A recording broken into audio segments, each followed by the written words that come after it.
Ever scrubbed a floor so mindfully that you vanished in the suds? Or bowed so fully that gravity felt like grace? Today, we're diving headfirst into the world of traditional Zen activities. But this isn't about incense and mood lighting. This is about practice, real practice. The kind that isn't about feeling good, but instead aids in your disappearing in the best possible way.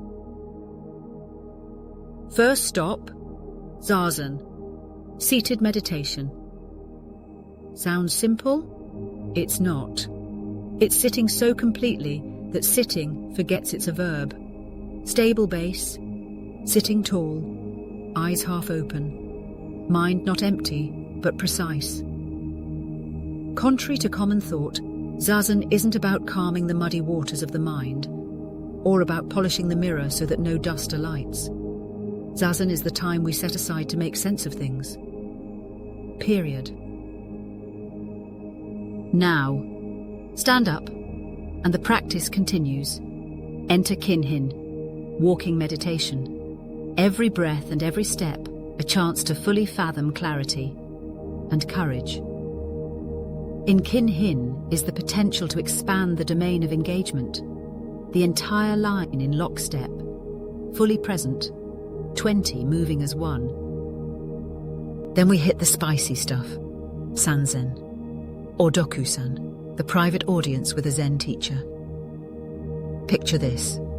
You enter with a bit of hope and an ill-conceived plan. You usually leave miffed. You might get a koan, you might get a glare. If you came for comfort, you will leave empty-handed. This isn't spiritual customer service. It's a pressure cooker for clarity and courage. Next, chanting. Nope, not karaoke. Chanting sutras isn't about singing pretty. It's about disappearing with the effort. Your voice merges with others. Your breath stretches across centuries. In that blur of syllables, there is just effort, just sound, just the moment. Next is samu, work practice.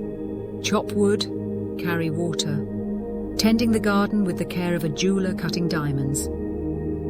Samu is where Zen activity trades robes for gardening gloves. No action too mundane, no task taken for granted. Attention makes it practice. And finally, bowing. The full body mic drop beyond mindfulness. Within each bow is the potential to reach the far shore. That activity with nothing in front and nothing behind. True gratitude, true surrender, and true emptiness, all in one fold of the spine. So, can we now summarize the various Zen activities? Think of them as separate mini-engagements, each a form of sanzen light, and we must seek them out. After all, there is a limited time that most of us get to engage with an enlightened teacher.